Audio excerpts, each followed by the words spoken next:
याच्यात थोडंसं थांबवते याच्यासाठी, कारण काँग्रेसचे प्रवक्ते अतुल लोंढे सध्या आपल्यासोबत आहेत। लोंढेजी, राहुल गांधींनी जे प्रश्न लेखातून उपस्थित केलेत त्या प्रत्येक प्रश्नाला देवेंद्र फडणवीसांनी उत्तर दिले, त्यांच्या लेखातून प्रतिक्रिया आपली। मला हे माहिती नव्हतं की देवेंद्र फडणवीस किंवा भाजपचे लोक हे इलेक्शन कमिशनचे प्रवक्ते झालेले आहेत किंवा त्यांचे कमिशनर झालेले आहेत, तर ते इलेक्शन कमिशनच्या वतीने उत्तर देत आहेत। त्यांनी कुठे उत्तर दिलं? त्यांनी तर खोटं उत्तर दिलं। त्यांनी सांगितलं की 16 लाख मतदान झालं 5 वाजता नंतर 76 लाख मतदान झालेलं आहे। 85 कॉन्स्टिट्युएन्सीजमध्ये 12,000 बूथवर जे मतदान वाढलेलं आहे त्याच्याप्रमाणे एका मिनिटात 600 मतदान व्हायला पाहिजे होतं एका बूथवर। त्या 600 मतदान व्हायला जर एका मतदानाला 1 मिनिटाचा आपण वेळ घेतला त्याला 10 तास लागतील। कोणत्या बूथवर सकाळी 3 वाजेपर्यंत सुरू होतं मतदान? मग आम्ही जेव्हा त्यांना मागितलं की तुम्ही आम्हाला व्हिडिओ फुटेज द्या, व्हिडिओ फुटेज द्यायचं तर सोडा, जेव्हा हायकोर्टाने सांगितलं चंदीगड हायकोर्टाने की तुम्ही यांना व्हिडिओ फुटेज द्या, तर त्यांनी कायदा बदलवून टाकला आणि सांगितलं की अशा पद्धतीचे व्हिडिओ फुटेज वगैरे जे आहे ते देता येणार नाही। अशा पद्धतीचा डेटा असतो की तो कोणीच ओपन नाही करू शकत। मग ह्या चोऱ्या चकाऱ्या कशाला करतं इलेक्शन कमिशन? आणि इलेक्शन कमिशनरच्या अपॉइंटमेंटची जी कमिटी आहे त्या कमिटीमध्ये पंतप्रधान, विरोधी पक्ष नेते आणि चीफ जस्टिस ऑफ इंडिया हे असतात। तर त्याच्यामध्ये पण सुप्रीम कोर्टाने सांगितलं होतं की चीफ जस्टिसांना तुम्हाला काढता येणार नाही। त्यांनी कायदा करून चीफ जस्टिसलाच काढून टाकलं आणि त्याच्यामध्ये एक ज्युनियर मंत्री ठेवला। आता ते अमित शहा आहेत, म्हणजे कोण बसणार निवडणुकीला? मोदीजी बसणार, अमित शहा बसणार आणि राहुलजी बसणार।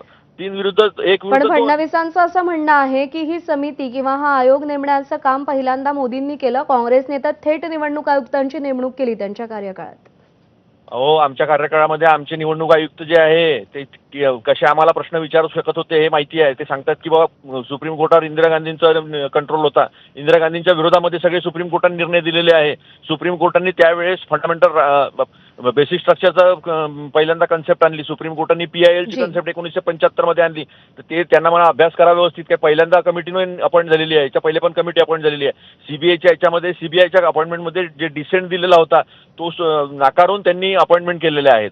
हे सगळं संस्थांवरचा कब्जा म्हणतात ना, तर देवेंद्र फडणवीसांना आत्ता जे सुप्रीम कोर्टाने सांगितलेलं आहे की ईडी आपल्या सगळ्या लिमिट्स क्रॉस करते आहे, सेक्शन 45 सेक्शन 50 जो आहे PMLA तो कसा नलिफाय केला सुप्रीम कोर्टाने केसेसमध्ये आता रिसेंट ते बघा म्हणा। आणि सगळ्या केसेस ऐका ना, सगळ्या केसेस विरोधी पक्षाच्या नेत्यावर कसे होतात आणि मग तुमच्याकडे आल्यावर ते कसे क्लीन होतात। सगळे भ्रष्टाचारी तुम्ही आपल्या पार्टीमध्ये घेऊन त्यांना मोठी मोठी पदं दिलेली आहेत। त्यांनी जो लेख लिहिलेला आहे त्यांनी आरशात तो लेख बघावा आणि एक एक घटना आठवावी, म्हणजे त्यांना लक्षात येईल की कशा पद्धतीने लोकशाही ते मारत आहेत। इलेक्शन कमिशनला पारदर्शीपणे डेटा द्यायला हरकत काय आहे? इलेक्शन कमिशननी आम्हाला व्हिडिओ फुटेज देण्याला हरकत काय आहे?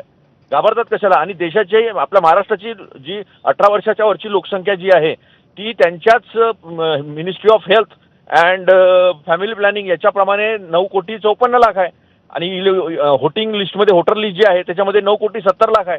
याचं उत्तर दिलं का त्यांनी?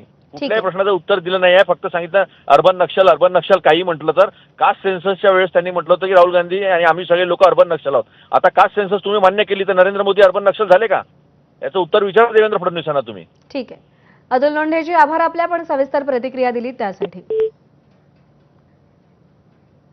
आणि यानंतर बुलेटिनमध्ये महत्त्वाच्या बातम्यांचा वेगवान आढावा घेऊया।